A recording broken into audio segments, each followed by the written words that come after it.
Welcome to 360 Tamil. இன்னைக்கு இந்த வீடியோல கிரைம் பேட்ரோல்ல இருக்க ஒரு வித்தியாசமான எபிசோடோட கதையை பத்தி தான் பார்க்க போறோம். இந்த எபிசோடு ஹிந்தில மட்டும் தான் இருக்கு, தமிழ்ல இல்ல. மேற்கொண்டு கண்டினியூ பண்ணி பாருங்க. ரெண்டு கதையை ரெண்டு பக்கமா கொண்டு போயிட்டு இருப்பாங்க.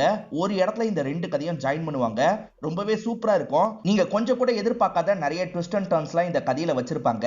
கண்டிப்பா இந்த எக்ஸ்பிளனேஷன் உங்களுக்கு பிடிக்கும்னு நம்புறேன். எக்ஸ்பிளனேஷனுக்குள்ள போறதுக்கு முன்னாடி வீடியோக்கு ஒரு லைக் போடுங்க. அது மூலியமா இந்த வீடியோ இன்னும் நிறைய பேர்கிட்ட கொண்டு போய் சேர்க்கப்படும். மேற்கொண்டு டைம் வேஸ்ட் பண்ணாம நம்ம நேரடியே எக்ஸ்பிளனேஷனுக்குள்ள போயிடலாம். எபிசோடு ஸ்டார்டிங் சீனே ஒரு பெரியவரை ஊர் மக்கள்லாம் சேர்ந்த மாதிரி அடிச்சிட்டு இருக்காங்க. நான் எதுவுமே பண்ணல, விடுங்க விடுங்கன்னு சொல்றாரு. ஆனா எல்லாருமே சேர்ந்து அடிச்சிட்டு இருக்காங்க. இதை கவனிக்கிற போலீஸுங்க இருக்காங்கல்ல, என்னாச்சு ஏதாச்சு அப்படின்ற மாதிரிலாம் கேக்குறாங்க. சார், இந்த நபர் இவரோட மருமக கிட்டே எல்லை மீறி நடந்திருக்காரு, அதனால தான் அடிச்சிட்டு இருக்கோம் அப்படின்ற மாதிரிலாம் ஒருத்தர் சொல்றாரு. இவர் சொல்லிதான் எல்லாருமே அடிச்சிட்டு இருக்காங்க போல. நான் என்ன ஏதுன்னு கேக்குறேன், நீங்க அவசரப்படாதீங்க அப்படின்ற மாதிரி போலீஸும் கண்ட்ரோல் பண்றாரு. இப்ப ரமேஷ்னு ஒருத்தரை காட்டுறாங்க. இவர் கவர்மெண்ட் சர்வரா இருப்பாரு. இப்ப இவரோட ஆபீஸ்ல வேலை பார்க்கறதுக்காக தான் வந்துட்டு இருக்காரு. இப்ப வரும்போதே ஒரு பொண்ணு தெரியாம இடிச்சிடுறாங்க. அந்த பொண்ணுக்கு இவர் மேல ஒரு கண்ணு இருக்கு போல. ஆனா இவர் அந்த பொண்ணை முறைச்சு பாக்குறாரு. எத்தனை வாட்டி சொன்னாலும் நீ மாறவே மாட்டியான்ற மாதிரிலாம் கேட்கிறாரு. இப்ப இவரோட இடத்துல உட்காந்து வேலையெல்லாம் பார்க்க ஆரம்பிக்கிறாரு. இவர் வேலையை பார்த்துட்டு இருக்கும் போது பக்கத்துல ஒருத்தன் போன் யூஸ் பண்ணிட்டு இருக்கான். அவன் ரொம்ப நேரமா போன் தான் யூஸ் பண்ணிட்டு இருக்கான். உனக்கு சில வேலை இருக்குல்ல, அந்த வேலையெல்லாம் இன்னைக்குள்ள முடியுன்ற மாதிரி இவர் சொல்றாரு. இவர் சொல்றதெல்லாம் அவன் பெருசா காதுலயே வாங்க மாட்டான். தெனாவட்டா போனை யூஸ் பண்ணிட்டு இருக்கான். நீ இதே மாதிரி பண்ணனா நான் மேல் இடத்துல கம்ப்ளைண்ட் பண்ணுவேன்ற மாதிரி ரமேஷ் சொல்றாரு. இதை கேட்கிற இவனுமே ஜர்க் ஆயிடுறான். என்ன இப்படி சொல்றான்ற மாதிரிலாம் யோசிக்க ஆரம்பிக்கிறான். இப்பதான் ரமேஷுக்கு ஒய்ஃபு கிட்ட இருந்து கால் வருது. ஒய்ஃபு பேரு காயத்ரி அப்படின்றது. ஒய்ஃபை இவர் பேசவே விட மாட்டாரு. நான் வேலையில இருக்கேன், அப்புறமா பேசுறேன்ற மாதிரி உடனே காலை கட் பண்ணிடுறாரு. என்ன உடனே காலை கட் பண்ணிட்டாரு அப்படின்ற மாதிரி காயத்ரி இந்த இடத்துல ஃபீல் பண்ணிட்டு இருக்காங்க. இவர் கோவமா பேசி காலை வச்சார்ல, இது ஆபீஸ்ல இருக்க பொண்ணுமே கவனிச்சிட்டு இருக்காங்க. இப்ப கொஞ்ச நேரத்துல ஒரு குரூப்ல இவருக்கு மெசேஜ் வருது. ஒரு இடத்துல பிளட் கொடுக்கணும்ன்ற மாதிரி தான் மெசேஜ் வருது போல. அது ரொம்ப ரேர் குரூப், நான் உடனே போனோம், பாஸ் கிட்ட சொல்லிரு அப்படின்ற மாதிரி பியூன் கிட்ட சொல்லிட்டு இவரை இங்க இருந்து கிளம்புறாரு. இப்ப வேற ஒரு ஜோடியை நமக்கு காட்டுறாங்க. ஒய்ஃப் பேரு தீபா, ஹஸ்பண்ட் பேரு மகேஷ் அப்படின்றது. இவங்க வீட்டுல இருக்கும் போது போலீஸ் இவங்களை பார்த்து பேசுறதுக்காக வந்திருக்காரு. ஆக்சுவலா ஊர் மக்கள் ஒரு பெரியவரை போட்டு அடிச்சாங்கல்ல, மகேஷோட அப்பாவை போட்டு தான் அடிச்சிருப்பாங்க. ஆக்சுவலா உங்க அப்பா உங்க ஒய்ஃப் கிட்ட தப்பா நடந்ததா ஊர் மக்கள்லாம் போட்டு அடிச்சிட்டு இருந்தாங்க அப்படின்ற மாதிரி சொல்றாரு. என்ன சொல்றீங்க அப்படின்ற மாதிரி மகேஷ் ஷாக் ஆயிட்டு இருக்காரு. சார் என்ன சார் சொல்றீங்க, அந்த மாதிரிலாம் எதுவுமே நடக்கலன்ற மாதிரி தீபா சொல்றாங்க. ஊர் மக்கள் சொன்னாங்கன்றதுக்காக என்னோட மாமனாரை அரெஸ்ட் பண்ணுவீங்களா, முதல்ல ரிலீஸ் பண்ணுங்க அப்படின்ற மாதிரிலாம் சொல்லிட்டாங்க. ஆக்சுவலா இந்த மாதிரி ஒரு விஷயம் நடந்தாலும் போலீஸ் கிட்ட எல்லாம் சொல்ல விரும்ப மாட்டாங்கல்ல, அந்த மாதிரி தான் இவங்க சொல்ல விரும்ப மாட்டாங்க போல அப்படின்ற மாதிரி இந்த போலீஸுமே யோசிக்கிறது. உங்க அப்பாவை ஆல்ரெடி ஸ்டேஷனுக்கு கூட்டு போக சொல்லிட்டேன், நான் போய் கொஞ்சம் விசாரணை பண்றேன், சீக்கிரமா அனுப்பி வச்சிடுறேன் அப்படின்ற மாதிரிலாம் இந்த போலீஸை இந்த இடத்தை விட்டு கிளம்புறாரு. இப்ப கதையோட இன்ஸ்பெக்டரை நமக்கு காட்டுறாங்க. ஒரு இடத்துல பாடி கிடைச்சிருக்குன்னு தெரிஞ்சோன்னா இன்ஸ்பெக்டரும் டீமும் அந்த இடத்துக்கு வந்துடுறாங்க. ஆக்சுவலா பைக்ல போன ஒரு நபர் தான் இறந்து போயிருக்காரு. நமக்கு ரமேஷ்னு ஒருத்தரை காமிச்சாங்கல்ல, அவர் தான் இறந்து போயிருக்காரு. ஆக்சுவலா வேற யாரோ வந்து அட்டாக் பண்ணி தான் சாவடிச்சிருக்காங்கன்றது உங்களுக்கு தெரிய வருது. இவர் யாரு என்னன்ற எல்லா டீட்டெயிலையும் கலெக்ட் பண்ணுங்க அப்படின்ற மாதிரி இன்ஸ்பெக்டர் சொல்றாரு. ஆளுங்களும் சரின்ற மாதிரிலாம் ஏத்துக்கிறாங்க. பிளட் கொடுக்கறதுக்காக கிளம்புனார்ல, அப்படிதான் இறந்து போயிருக்காரு போல. இப்ப நமக்கு மகேஷோட அப்பாவை காட்டுறாங்க. இவர் ஸ்டேஷன்ல இருந்து வீட்டுக்கு வந்துடுறாரு. ஆனா ஏரியால இருக்க எல்லாருமே ஒரு மாதிரி பாக்குறாங்க. இவர் அந்த மாதிரி ஆளுன்ற மாதிரிலாம் யோசிச்சுட்டு இருக்காங்க. குறிப்பா ஒருத்தன் ஸ்டார்ட் பண்ணால, அவனுமே முறைச்சு பார்த்துக்கிட்டே போறான். இப்ப அப்பாவும் வீட்டுக்குள்ள நுழையிறாரு. பையன் கூட இந்த விஷயத்த நம்புறாரு போல. அப்பாவும் முறைச்சு பாக்குறாரு. உங்களெல்லாம் அப்பான்னு சொல்லிக்கவே அசிங்கமா இருக்குன்ற மாதிரிலாம் சொல்றாரு. இப்ப அப்பாவும் ரூம்க்கு வந்து பயங்கரமா ஃபீல் பண்ணி அழுவுறாரு. உண்மையிலேயே இவர் மருமக கிட்ட தப்பா நடந்துக்கிட்டாரா என்னன்னு தெரியல. ஆனா பயங்கரமா யோசிச்சு பார்த்து ஃபீல் பண்ணிட்டு இருக்காரு. வேற ஒரு நாள் மகேஷும் தீபாவும் வெளியே போயிருக்காங்க போல. இப்ப திரும்பி வீட்டுக்கு வந்திருக்காங்க. கதவை தட்டினா அப்பா திறக்கவே மாட்டாரு. ஏன் திறக்க மாட்டாரு அப்படின்ற மாதிரி இவங்களுமே உடைச்சு உள்ள நுழையிறாங்க. பார்த்தா அப்பா தூக்குல தொங்கி இறந்து போயிருக்காரு. இறந்து போன நபரோட பேரு ரமேஷ்ன்றது இன்ஸ்பெக்டருக்கு தெரிஞ்சிருச்சு. இப்ப ரமேஷோட ஒய்ஃபான காயத்ரியை வர வச்சு பேச ஆரம்பிக்கிறாரு. காயத்ரி நடந்த விஷயத்த சொல்றாங்க. காலையில எப்பவுமே போல ஆபீஸ்க்கு கிளம்பி போனாரு. நான் நடுவுல கால் பண்ணுவேன், அப்படி கால் பண்ணும்போது வேலை இருக்கு, அப்புறமா கால் பண்றேன்னு சொன்னாருன்னு சொல்றாங்க. எப்பவுமே என்கிட்ட நல்லா பேசுவாரு, ஆனா இன்னைக்கு என்னமோ சிடு சிடுன்னு பேசினாரு அப்படின்ற மாதிரிலாம் ஒய்ஃப் சொல்றாங்க. ஏதோ ஒரு விஷயத்த நினைச்சு அவர் அப்செட்ல இருந்திருக்காரு போல அப்படின்ற மாதிரிலாம் இன்ஸ்பெக்டர் யோசிக்கிறாரு. அவர் வேலை பார்த்தா ஆபீஸ்ல விசாரிச்சு பார்க்கலான்ற மாதிரி நினைக்கிறாரு. ஆபீஸ்ல எல்லாருமே வேலை பார்த்துட்டு இருக்கும் போது அந்த இடத்துக்கு வந்துடுறாரு. அவர் எப்ப கிளம்பி போனாரு அப்படின்றதெல்லாம் கேட்கிறாரு. ஆக்சுவலா பிளட் கொடுக்குற நிலைமை வந்தது, அதனால தானே கிளம்புனாரு. இத பத்திலாம் பக்கத்துல இருக்க அந்த நபர் சொல்றாரு. இந்த பக்கத்துல இருக்க நபர் கிட்ட தான் ரமேஷ் கோவப்பட்ட மாதிரி காமிச்சிருப்பாங்க. யாராவது திட்டமிட்டு வெளியே வர வச்சு காலி பண்ணிருப்பாங்களா அப்படின்ற மாதிரி இன்ஸ்பெக்டர் யோசிக்கிறாரு.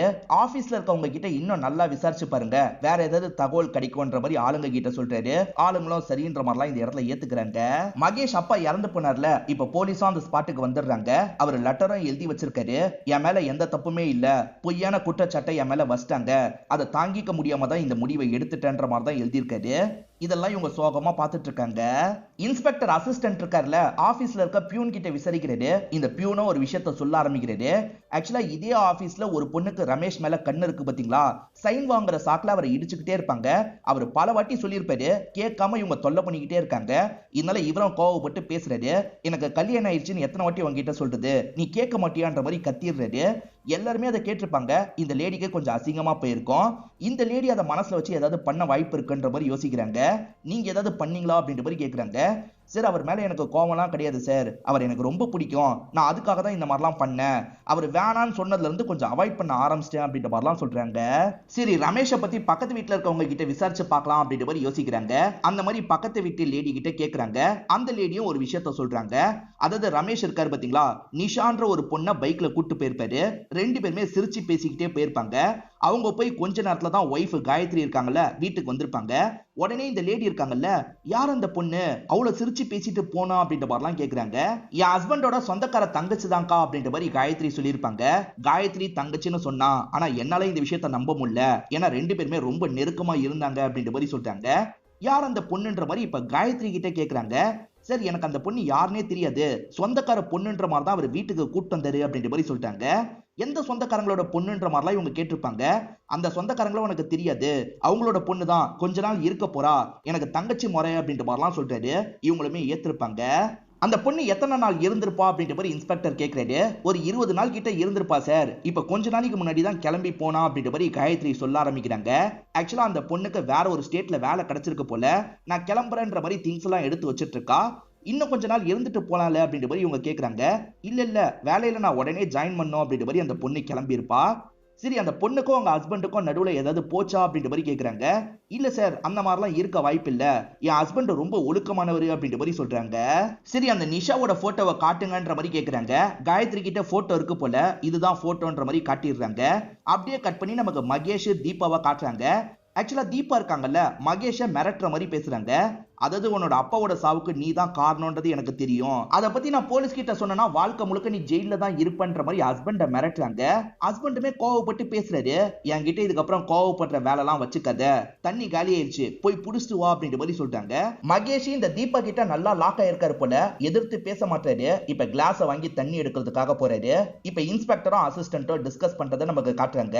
அந்த நிஷான்ற பொண்ணு இப்ப எங்க போனான்றது கிளியரா தெரியல, அவளை எங்க இருந்தாலும் கண்டுபிடிக்கணும் அப்படின்ற மாதிரிலாம் பேசிக்கிறாங்க. இவங்க எல்லா பக்கமும் விசாரிச்சுட்டு இருக்காங்கல்ல, அப்பதான் ஒரு தகவல் தெரிய வருது. வேற ஸ்டேஷன்ல இருக்க எஸ்ஐ தான் ஒரு இன்ஃபர்மேஷனை இன்ஸ்பெக்டர் கிட்ட சொல்றாரு. அது என்னன்னு பாத்தீங்கன்னா, நிஷா காணாம போயிட்டாங்க அப்படின்ற மாதிரி நிஷாவோட அப்பா கம்ப்ளைண்ட் கொடுத்திருப்பாரு. இவங்களுமே நிஷாவை கண்டுபிடிக்கணும் அப்படின்ற மாதிரி பயங்கரமா விசாரணை எல்லாம் பண்ணிருப்பாங்க. அந்த விசாரணையோட முடிவுல பாடியை கண்டுபிடிச்சிருப்பாங்க. ஆனா பாடி முகம் வந்து சேதப்பட்ட மாதிரி இருக்கும். ஆனா அந்த ஸ்பாட்ல நிஷாவோட ஐடி கார்டு கிடைச்சிருக்கும். சரி, அப்பா கிட்ட காட்டலாம், அப்பா கிட்ட காட்டியிருப்பாங்க. என் பொண்ணுதான்ற மாதிரி அப்பா கன்ஃபார்ம் பண்ணிருப்பாரு. அப்படிதான் கேஸை க்ளோஸ் பண்ணோம் அப்படின்ற மாதிரி சொல்றாங்க. எப்ப நடந்தது அப்படின்ற மாதிரிலாம் இன்ஸ்பெக்டர் கேட்கிறாரு. ஒரு 7 நாளைக்கு முன்னாடி தான் நடந்தது அப்படின்ற மாதிரி இவரும் சொல்றாரு. இப்ப நிஷாவோட அம்மாவை நமக்கு காட்டுறாங்க. பொண்ணு போட்டோவை பார்த்து அழுதுட்டு இருக்காங்க. ஆனா அப்பா பெருசா ரியாக்டே பண்ணாம தான் இருக்காரு.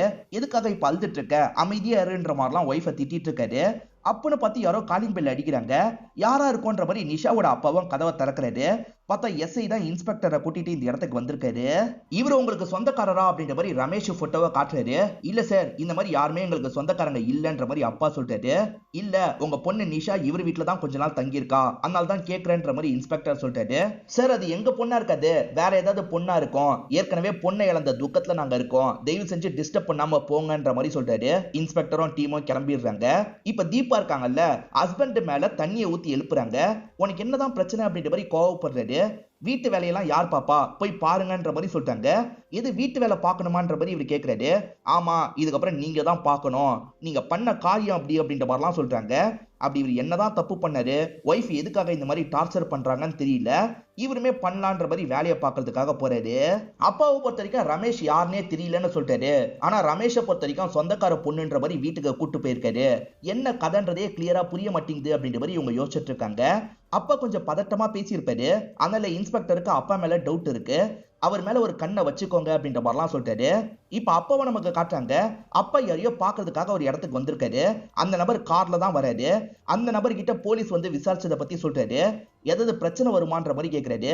அந்த நபர் இருக்கார்ல, எந்த பிரச்சனையும் வராது, நீ எதுவும் வளராம இருந்தா போதும்னு சொல்றாரு. ரமேஷோட சோசியல் மீடியாவையும் நிஷாவோட சோசியல் மீடியாவையும் ஆக்ட் பண்ணி இவங்க படிச்சு பாக்குறாங்க. ரமேஷ் பெருசா யார் கூடயும் சாட் பண்ண மாதிரி தெரியல. ஆனா இந்த நிஷா இருக்கா பாத்தீங்களா, ரோகன் ஒரு பையன் கூட நிறைய சாட் பண்ணிருக்கா. ரெண்டு பேருமே லவ் பண்ற மாதிரி தான் சாட் பண்ணிருக்காங்க. இந்த ரோகனை பார்த்து விசாரிச்சா ஏதாவது தெரிய வரும் அப்படின்ற மாதிரி இவங்களுக்குள்ள பேசிக்கிறாங்க.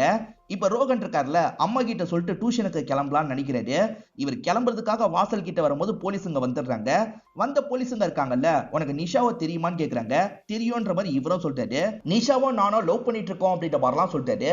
அப்போ உனக்கு கண்டிப்பா இந்த விஷயம் தெரிஞ்சிருக்கணும். சரி, இவர் யாருன்னு தெரியுமான்ற மாதிரி ரமேஷ் போட்டோவா காட்டுறாங்க. இல்ல சார், இது யாருன்னு எனக்கு தெரியாதுன்ற மாதிரி சொல்லிட்டாரு. தெரியாம எப்படி அவர் கூட தங்கியிருப்பா, அதனால நீ யோசிச்சு சொல்லுன்ற மாதிரி கேக்குறாங்க. சார், சத்தியமாவே எனக்கு தெரியாது, எனக்கு ஒரு விஷயம் வேணா தெரியும், அதை வேணா சொல்றேன்ற மாதிரி இந்த பையன் சொல்ல ஆரம்பிக்கிறான். நிஷா மாடர்னா இருக்கிறது அப்பாக்கு பிடிக்காது, இந்த வீட்டுல நீ இருக்காத, கிளம்புன்ற மாதிரி சொல்லியிருப்பாரு. இவங்க இண்டிபெண்டா இருக்கலாம்னு நினைப்பாங்க. வேலைலாம் கூட கிடைச்சிரும். உன் வீட்டுல நான் தங்கிக்க முடியுமா, ஏற்பாடு பண்ண முடியுமான்ற மாதிரி இவர்கிட்ட கேட்டிருப்பாங்க. ஆனா அம்மா கிட்ட இவர் அதை பத்தி பேச முடியாது. என்னாலாம் முடியாது அப்படின்ற மாதிரி இவர் சொல்லியிருப்பாரு. சரி விடு, நானே பாத்துக்கிறேன் அப்படின்ற மாதிரி இவங்களுமே சொல்லியிருப்பாங்க. நிஷா இறந்து போனது உனக்கு தெரியாதான்னு கேக்குறாரு. சார், என்ன சார் சொல்றீங்க அப்படின்ற மாதிரி இந்த பையன் ஷாக்லாம் ஆயிட்டு இருக்கான்.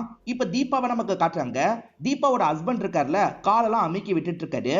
அந்த அளவுக்கு தீபா ஹஸ்பண்டை கண்ட்ரோல் பண்ணி வச்சிருக்காங்க போல. எதை சொல்லி இவங்க கண்ட்ரோல் பண்றாங்க அப்படின்றது கிளியரா நமக்கு தெரியல. ஆக்சுவலா நிஷாவை பொறுத்த வரைக்கும் ரோகன் ஒரு பையனை லவ் பண்ணிருக்காங்க. அதை பத்திலாம் உங்ககிட்ட சொல்லியிருக்காங்களா அப்படின்ற மாதிரி காயத்ரி கிட்ட கேக்குறாங்க. இல்ல சார், நல்லா பேசுவா, ஆனா ரோகனை பத்திலாம் எதுவுமே என்கிட்ட சொன்னதில்லை அப்படின்ற மாதிரி காயத்ரியுமே சொல்றாங்க. நிஷாவோட போன் நம்பர் இப்ப ஆன்ல இருக்குன்னு அசிஸ்டன்ட் சொல்றாரு. ஏதோ ஆன்ல இருக்கான்ற மாதிரி இன்ஸ்பெக்டரும் ஷாக் ஆகுறாரு. இப்போ உடனே கால் பண்ணலான்ற மாதிரி அந்த நம்பருக்கு கால் பண்ணிட்டாரு. ஒரு பொண்ணு தான் போன் எடுக்கிறாங்க. யாரு பேசுறதுன்னு கேக்குறாரு. நீங்க தானே கால் பண்ணீங்க, நீங்க தான் சொல்லணும்ன்ற மாதிரி அந்த பொண்ணு சொல்றா. நிஷா கேஸ் சம்பந்தமா விசாரிக்கிற ஆபீசர் தான் நான் இன்ஸ்பெக்டர் அப்படின்ற மாதிரி சொல்லிட்டாரு. சட்டுன்னு அந்த பொண்ணு இருக்கால, போன் ஆஃப் பண்ணிடுறா. போன் ஆஃப் பண்ணிட்டா. போன் இப்ப யார்கிட்ட இருக்குன்னு தெரியல, இந்த பொண்ணு யாருன்றத கண்டுபிடிக்கணும் அப்படின்ற மாதிரிலாம் சொல்றாரு. இப்ப ரோகன் அம்மா ரோகனை பார்க்கலாம் ரூம்குள்ள நுழையிறாங்க. பார்த்தா அந்த இடத்துல அவன் இறந்து போயிருக்கான். விஷம் மாதிரி எதையோ குடிச்சுதான் இறந்து போயிருக்கான் போல. இதை பாக்குற அம்மாவும் பயங்கரமா ஃபீல் பண்ணி அழுகுறாங்க. தகவல் தெரிஞ்சு இன்ஸ்பெக்டரும் டீமும் இந்த இடத்துக்கு வந்துடுறாங்க. லவர் இறந்து போயிட்டான்னு தெரிஞ்சு ஃபீலிங்ல இறந்து போயிட்டானா அப்படின்ற மாதிரி யோசிக்கிறாங்க. இப்ப வெளியே வந்து இவங்களுக்குள்ள பேசிக்க ஆரம்பிக்கிறாங்க. ஆக்சுவலா நிஷா இறந்து போனா பாத்தீங்களா, கார்டு மூலியமா தான் நிஷான்னு கன்ஃபார்ம் பண்ணிருப்பாங்க. அப்பா மூலியமா தான் கன்ஃபார்ம் பண்ணிருப்பாங்க. ஒருவேளை அந்த பாடி நிஷாவோட பாடி இல்லன்னு வச்சுக்கிட்டா என்கிட்ட பேசினது நிஷாவா இருக்க கூட வாய்ப்பு இருக்கு. சோ நிஷாவோட போட்டோ வச்சு நம்ம விசாரிச்சு பார்ப்போம், நிஷாவை கண்டுபிடிக்க கூட வாய்ப்பு இருக்குன்னு சொல்லிட்டாரு. ஆளுங்களை வச்சு இவங்களுமே தேடி பார்த்துட்டு இருக்காங்க. இப்போ ஒரு பொண்ணு நடந்து போயிட்டு இருக்கா. ஒரு பெரியவரோ நிஷான்ற மாதிரி கூப்பிடுறாரு. இந்த பொண்ணு தான் நிஷா போல. இவங்களுமே நிக்கிறாங்க. அவரை திரும்பிலாம் பார்க்க ஆரம்பிக்கிறாங்க. அப்படியே இந்த சீனை கட் பண்ணிடுறாங்க. ஆக்சுவலா ரமேஷ் கேஸையே இவங்க விசாரணை பண்ணிட்டு இருக்காங்கல்ல, அதுல ஒரு சிசிடிவி எவிடன்ஸையும் உங்களுக்கு கிடைச்சிருக்கு. ஆக்சுவலா ரமேஷை 2-3 பசங்க சேர்ந்த மாதிரி ஃபாலோ பண்றாங்க. ரோகனும் அதுல ஃபாலோ பண்றான்றது உங்களுக்கு தெரிய வருது. ரோகன் எதுக்காக ஃபாலோ பண்றான், அப்ப ரோகன் தான் ரமேஷ் ஏதாவது பண்ணிட்டானா அப்படின்ற மாதிரி இவங்க யோசிக்கிறாங்க. ரோகன் இப்ப இறந்து போயிட்டான். ஆனா ரோகன் ஃப்ரெண்ட்ஸ் உயிரோட தானே இருக்காங்க. அவங்கள உடனே அமுக்குங்க, விசாரணை பண்ணும் அப்படின்ற மாதிரி சொல்றாரு. இப்பதான் வேற ஒரு அசிஸ்டன்ட் இருக்காருல, சார் நிஷாவை ஒருத்தர் உயிரோட பாத்துருக்காரு அப்படின்ற மாதிரி சொல்றாரு. என்ன சொல்றீங்கன்ற மாதிரி இவர் ஷாக் ஆகுறாரு. இப்போ உடனே அவரை பார்க்கணும்ன்ற மாதிரி வராரு. அவர் காயத்தோட இருக்காரு. என்னாச்சு ஏதாச்சு அப்படின்ற மாதிரிலாம் இவர்கிட்ட கேக்குறாங்க. இவர் நிஷாவை பார்த்திருப்பாரு. நிஷா மாதிரி இருக்கேன்ற மாதிரி நிஷான்னு கூப்பிட்டுருப்பாரு. அவங்களுமே திரும்பிலாம் பார்த்திருப்பாங்க. நீ சாவுலியான்ற மாதிரி ஆச்சரியமா இவர் கேட்டிருப்பாரு. நிஷா உடனே அங்கிருந்து போனான்னு நினைக்கிறாங்க. இவர் ஈவ்டீசிங் பண்றாரு, என்னன்னு கேளுங்கன்ற மாதிரி சுத்தி இருக்கவங்க கிட்ட கோர்த்து விட்டுருவாங்க. சுத்தி இருக்க எல்லாருமே இவரை போட்டு பயங்கரமா அடிச்சிருப்பாங்க. அந்த கேப்ல நிஷா இருக்காங்கல்ல, தப்பிச்சு அங்கிருந்து ஓடிடுறாங்க. நிஷா உயிரோட இருக்க வாய்ப்பு இருக்குன்னு நினைச்சிருப்பாரு. அதே மாதிரி நிஷா உயிரோட தான் இருக்காங்க. அப்புறம் எப்படி அப்பா பாடியை மாத்தி அடையாளம் காட்டியிருப்பாரு. அப்பா மேல ஏதோ தப்பு இருக்கு போல. உடனே அப்பா எங்க இருந்தாலும் லாக் பண்ணுங்க அப்படின்ற மாதிரிலாம் சொல்லிட்டு இருக்காரு. இப்ப ரோகனோட ஃப்ரெண்ட்ஸ் 3 பேரை லாக் பண்ணிடுறாங்க. ரோகனும் நீங்களும் சேர்ந்த மாதிரி ரமேஷ்னு ஒரு நபரை ஃபாலோ பண்ணிருக்கீங்க, அவர் கதையை நீங்க தானே முடிச்சீங்க, ஒழுங்கா சொல்லுங்கன்ற மாதிரிலாம் கேக்குறாரு. சார் அந்த ரமேஷ் யாரு என்னன்னு கூட எங்களுக்கு தெரியாது சார், ரோகன் தான் அடிக்கணும்ன்ற மாதிரி கூட்டு போனா, ஏன் எதுக்குன்னு தெரியாம தான் அடிக்கிறதுக்காக போனோம், நாங்க அடிக்க மட்டும் தான் சார் செஞ்சோம், அதுக்கப்புறம் அங்க இருந்து கிளம்பிட்டோன்ற மாதிரி சொல்றாங்க. ரமேஷும் நிஷாவும் சேர்ந்து பைக்ல போனதா அவன் பார்த்திருக்கலாம், அதனால கோவத்துல இப்படி பண்ணிருக்க வாய்ப்பு இருக்குன்ற மாதிரி இன்ஸ்பெக்டரும் டீமும் பேசிட்டு இருக்காங்க. அப்படியே கட் பண்ணி நிஷாவோட அப்பாவை காட்டுறாங்க. அவர் சரக்கு வச்சுக்கிட்டே அந்த இடத்துல கார்ட்ஸ் தான் விளையாடிட்டு இருக்காரு. இப்ப அந்த இடத்துல லாக் பண்ணி போட்டு பயங்கரமா அடிக்கிறாங்க.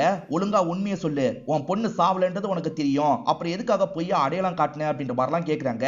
சார் நான் எல்லாத்தையும் சொல்லிடுறேன் சார், என் பொண்ணு சாவலன்னு எனக்கு தெரியும்ன்ற மாதிரி சொல்றாரு. ஆக்சுவலா பொண்ணு மாடனா இருக்காங்கல்ல, இது பிடிக்காம வீட்டை விட்டு வெளியே போன்ற மாதிரி துரத்தி விட்டுருப்பாரு. ஏறக்குறைய ஒரு 2 மாசம் ஓடிரும். அப்பதான் இவரோட ஃப்ரெண்ட் ஒருத்தர் ஒரு டீல சொல்லியிருப்பாரு. அது என்னன்னா, வேற ஒரு பாடியை வச்சு உன் பொண்ணு மாதிரி ஃப்ரேம் பண்ணிடுறேன், நீ அடையாளம் மட்டும் சொல்லு, அது மூலியமா இன்சூரன்ஸ் காசு கிடைக்கிற மாதிரி பண்றேன்னு சொல்லியிருப்பாரு. அப்படிதான் இவங்க காசு சம்பாரிச்சிருக்காங்க. ஆக்சுவலா இந்த ஃப்ரெண்ட் ஒரு பாடியை வைக்கிறேன்னு தானே சொன்னாரு, உண்மையில பாடியை வச்சிருக்க மாட்டாரு. ஒரு பொண்ணு தனியா நடந்து போயிட்டு இருக்கிறத பார்த்திருப்பாரு. இந்த பொண்ணோட கதையை முடிக்கலான்ற மாதிரி கதையை முடிச்சிருப்பாரு. இன்சூரன்ஸ் காசுக்கு ஆசைப்பட்டு தான் இப்படி பண்ணிட்டேன்ற மாதிரி அந்த ஃப்ரெண்ட் சொல்லிட்டாரு. இவர் ஒரு பொண்ணை கொலை பண்ணிருப்பாருன்ற மாதிரிலாம் அப்பா நினைச்சிருக்க மாட்டாரு. சார் இது தெரிஞ்சிருந்தா நான் பண்ணிருக்க மாட்டேன் சார், மன்னிச்சிருங்க அப்படின்ற மாதிரிலாம் கெஞ்சி கேட்டுட்டு இருக்காரு. ரமேஷை நீங்க தான் ஏதாவது பண்ணீங்களா அப்படின்ற மாதிரிலாம் கேக்குறாங்க. சார் சத்தியமா ரமேஷை பத்தி எனக்கு எதுவுமே தெரியாதுன்னு அப்பா சொல்றாரு. ரோகனை பத்தி விசாரிக்கும் போது ஒரு தகவல் உங்களுக்கு தெரியுது. ரோகன் விஜய்னு ஒரு சார் கிட்ட அடிக்கடி போன்ல பேசியிருக்கான். அதே மாதிரி அந்த சாரை பாக்குறதுக்காக ஒரு பொண்ணை கூட்டிட்டு போயிருக்கான். அந்த பொண்ணு நிஷாவா இருக்க வாய்ப்பு இருக்குன்னு அசிஸ்டன்ட் சொல்றாரு. அப்ப அந்த சார் விஜயை நம்ம விசாரிக்கணும்ன்ற மாதிரி இவங்களும் யோசிக்கிறாங்க. இப்ப விஜய் கிட்ட இவங்க விசாரணை பண்ண ஆரம்பிக்கிறாங்க. ரோகன் ஒரு பொண்ணை கூட்டிட்டு உங்களை பார்க்க வந்தான்ல, யார் அந்த பொண்ணு, எதுக்காக பார்க்க வந்தான் அப்படின்ற மாதிரிலாம் கேக்குறாங்க. விஜயும் நடந்த விஷயத்த சொல்றாரு. நிஷா தங்குறதுக்கு இடம் வேணும்னு கேட்டாங்கல்ல, அதனால தான் ரோகன் கூட்டு வந்திருப்பாரு. ஆனா இந்த சார் இருக்கார்ல, என் வீட்டுல எப்படிப்பா தங்க வைக்க முடியும், இதெல்லாம் சரிப்பட்டு வராது, நீ கூட்டு போன்னு சொல்லியிருப்பாரு. சார் அவனும் கூட்டிட்டு போயிட்டான்ற மாதிரிலாம் சொல்றாரு. இவர் சொல்றத முழுசா நம்ப முடியாது, இவர் மேல ஒரு கண்ணை வைங்கன்ற மாதிரி இன்ஸ்பெக்டர் சொல்றாரு. இப்பதான் அசிஸ்டன்ட் மூலியமா ஒரு தகவல் கிடைக்குது. அது என்னன்னு பாத்தீங்கன்னா, எல்லா பக்கத்துலயும் நிஷாவை தேடிட்டு இருந்தாங்கல்ல, இப்ப இடத்த கண்டுபிடிச்சிடுறாங்க போல. ஒரு ஹோட்டல்ல தான் அவங்க ஸ்டே பண்ணிட்டு இருக்காங்க. இப்ப இவங்களுமே அந்த ஹோட்டலுக்கு வந்து ரூம் கதவை தட்டிக்கிட்டே இருக்காங்க.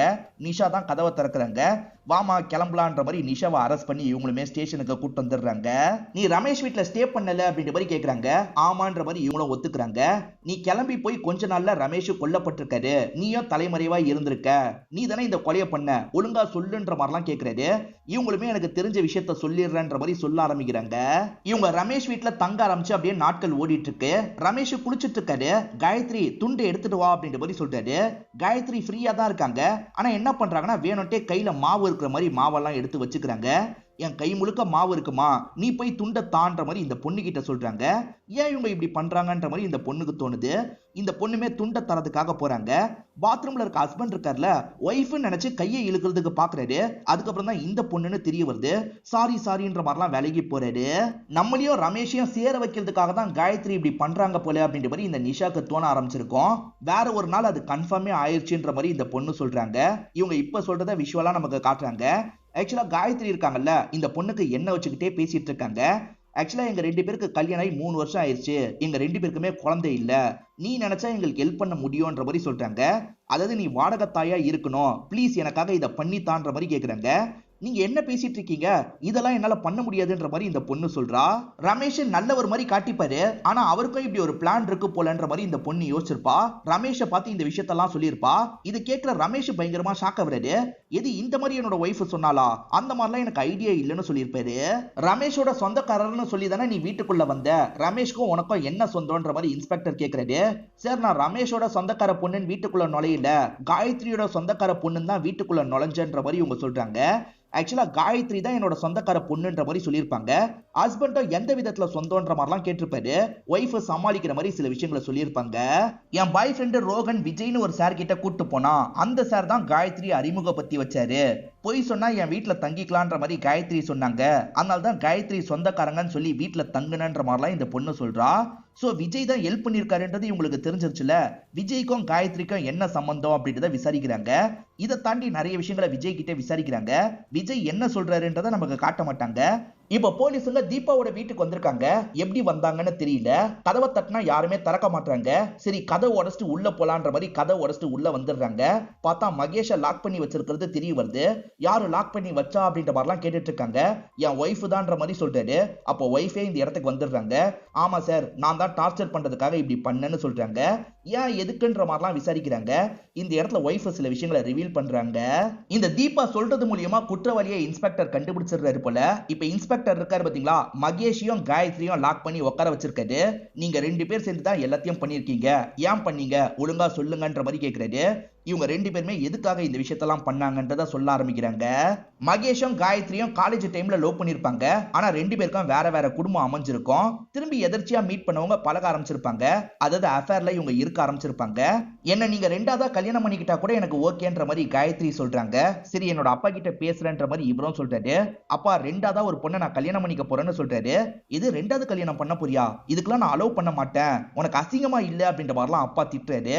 அப்பாவோட பேரெல்லாம் டேமேஜ் பண்ணணும், அப்பதான் அப்பா அடங்குவாருன்ற மாதிரி இவர் யோசிச்சிருப்பாரு. பக்கத்து வீட்டுல இருக்கவர் இவரோட ஃப்ரெண்டு தான், அவருக்கு காசு கொடுத்துருவாரு. அப்பா மேல இந்த மாதிரி பொய்யான குற்றச்சாட்டை வையின்னு சொல்லியிருப்பாரு. அதனால தான் மருமக கிட்டயே தப்பா நடந்துகிட்டாருன்ற மாதிரி அவர் பரப்பி விட்டுருப்பாரு. அப்பாக்கு கொஞ்சம் அசிங்கமா இருக்கும். இவர் வேற ஒரு பொண்ணு மேல ஆசைப்படுறாரு, நம்மள ஒதுக்குறாருன்றது தீபாக்கு கொஞ்சம் கொஞ்சமா புரிய ஆரம்பிச்சிருக்கும். அப்பா விஷயத்துல ஹஸ்பண்ட் தான் இந்த மாதிரி பண்ணிருக்காருன்றதும் தீபாக்கு தெரிய வந்திருக்கும். அதனால தான் தீபா பயங்கரமா இவரை டார்ச்சர்லாம் பண்ணிருப்பாங்க. உங்க 2 பேருக்கு ஒருத்தர் பிடிச்சிருக்குன்னா பார்ட்னரை டைவர்ஸ் பண்ணிட்டு நீங்க 2 பேர் கல்யாணம் பண்ணிருக்க வேண்டியதுன்னு கேக்குறாரு. ஆனா காயத்ரி அதுல ஒரு பிரச்சனை இருக்கிறதா சொல்றாங்க. மகேஷை பொறுத்த வரைக்கும் பெருசா வருமானம் இல்லாம தான் இருக்காரு. எப்படியாவது ரமேஷ் கிட்ட இருக்க காசெல்லாம் கொண்டு போயிடணும் அப்படின்ற மாதிரி இந்த காயத்ரி பிளான போடுறாங்க. என் ஹஸ்பண்டுக்கு அஃபேர் இருக்கு, அதனால பிரியணும்னு நினைக்கிறேன்ற மாதிரி இவங்க சொன்னாங்கன்னு வச்சுக்கோங்களேன், இவங்களுக்கு அலிமோனி நிறைய கிடைக்கும், அதாவது நஷ்ட ஈடு நிறைய கிடைக்கும். அந்த நஷ்ட ஈடை நிறைய வாங்கணும்ன்றதுக்காக தான் இவங்க அஃபேரை கிரியேட் பண்ணணும்னு நினைச்சிருப்பாங்க. விஜய் இருக்கார்ல, இவங்க சொந்தக்காரரா இருப்பாரு, ஒரு பொண்ணை பாத்துக்க முடியுமான்னு கேட்டிருப்பாரு. இவங்களா சரின்ற மாதிரி ஏத்திருப்பாங்க. இந்த பொண்ணுக்கும் ஹஸ்பண்டுக்கும் கனெக்ஷன் இருக்க மாதிரி ஏற்பாடு பண்ணிடணும், அதை போட்டோ எடுத்துடணும், அதை சாட்சியா கிரியேட் பண்ணிட்டா நிறைய காசு கிடைக்கும்னு நினைச்சிருப்பாங்க. ஆனா நிஷா இருக்கால, ரமேஷ் கிட்ட எல்லாத்தையும் சொல்லியிருப்பா. உங்க ஒய்ஃப் தான் இந்த மாதிரிலாம் பண்ண சொல்றாங்கன்ற மாதிரி சொல்லியிருப்பா. இதனால ஒய்ஃப் மேல கோவப்படுறாரு. எதுக்காக அந்த பொண்ணுகிட்ட இந்த மாதிரி போய்லாம் சொன்ன, உனக்கு என்ன பிரச்சனை அப்படின்ற மாதிரிலாம் கேட்டிருப்பாரு. இந்த மாதிரி இவங்க 2 பேருக்குள்ள சண்டை போதில்ல, அதனால தான் ஆபீஸ்ல இருக்கும் போது இவர் சரியா பேசியிருக்க மாட்டாரு. ரமேஷ் உயிரோட இருக்கிறது பிரச்சனை, கதையை முடிச்சிடலான்ற மாதிரி யோசிச்சிருப்பாங்க. ரெகுலரா இந்த மகேஷ் ரமேஷை ஃபாலோ பண்ணிருப்பாரு. அப்பதான் ரோகன் இருக்கான் பாத்தீங்களா, ஃப்ரெண்ட்ஸ் எல்லாம் சேர்த்து ரமேஷை போட்டு அடிச்சிருப்பான். ரமேஷ் காயப்பட்ட மாதிரி கீழே விழுந்து கிடப்பாரு. இதுதான் சரியான சமயம்ன்ற மாதிரி இந்த மகேஷ் இருக்காருல, பக்கத்துல போய் அவரோட கழுத்தை அறுத்து சாவடிச்சிருப்பாரு. அதே மாதிரி ரோகன் சூசைட் பண்ணதுக்கு யாரு காரணம்ன்றதையும் கண்டுபிடிச்சிடுறாங்க. இந்த விஜய் தான் காரணமா இருப்பாரு. ஆக்சுவலா ரோகனை இவர் ரொம்ப பயம்புத்தி இருப்பாரு. நீ ஆளை சேர்த்து ரமேஷ் அடிச்சல்ல, அதெல்லாம் போலீஸ்க்கு தெரிஞ்சிருச்சு, சீக்கிரமா உன்னை பிடிச்சிருவாங்க, உனக்கு தான் பிரச்சனை, காலம் முழுக்க ஜெயில இருப்பன்ற மாதிரிலாம் சொல்லியிருப்பாரு. ஆனா இவன் தப்பு பெருசா எதுவுமே பண்ணல. இவர் மிரட்டினதுல அவன் பயந்துருப்பான், சூசைட் பண்ணி இறந்திருப்பான். அவன் உயிரோட இருந்தா இந்த சார் வீட்டுல தான் நான் விட்டன்றதை சொல்லிடுவான்ல, அப்படி சொன்னா நமக்கு தான் பிரச்சனை, மேனிபுலேட் பண்ணி சாவடிக்கணும்ன்றதுக்காக தான் அவனை சூசைட் பண்ண வச்சிருப்பாரு. இந்த காயத்ரியை பொறுத்த வரைக்கும் ரமேஷ் சீட் பண்ற மாதிரி போட்டோ எடுக்கணும்ன்றதுக்காக ட்ரை பண்ணிருப்பாங்க. மகேஷோட ஒய்ஃப் டார்ச்சர் பண்ணதுக்கு காரணம் உங்களுக்கு தெரிஞ்சிருக்கும். மகேஷ் தப்பான ஐடியால இருக்காருன்னு தெரிஞ்சுதான் பயங்கரமா டார்ச்சர்லாம் பண்ணிருப்பாங்க. இவங்க 2 பேருமே சந்தோஷமா இருக்கிறதுக்காக அப்பாவியான நிறைய பேரை சாக விட்டுருப்பாங்க. இதுக்கான தண்டனை உங்களுக்கு கிடைக்கும்ன்ற மாதிரிலாம் இன்ஸ்பெக்டர் சொல்றாரு. இதோடயே இந்த கதையை நமக்கு முடிச்சிடுறாங்க. இந்த கதையில வந்த ட்விஸ்ட் அண்ட் டர்ன்ஸ்லாம் கண்டிப்பா உங்களுக்கு பிடிச்சிருக்கும்னு நம்புறேன். இந்த வீடியோ உங்களுக்கு பிடிச்சிருந்ததுன்னா லைக் பண்ணுங்க, கமெண்ட் பண்ணுங்க, மறக்காம 360 தமிழ் சேனலை சப்ஸ்கிரைப் பண்ணுங்க. தொடர்ச்சியா இந்த மாதிரி வீடியோக்கள் வந்துகிட்டே தான் இருக்கும்.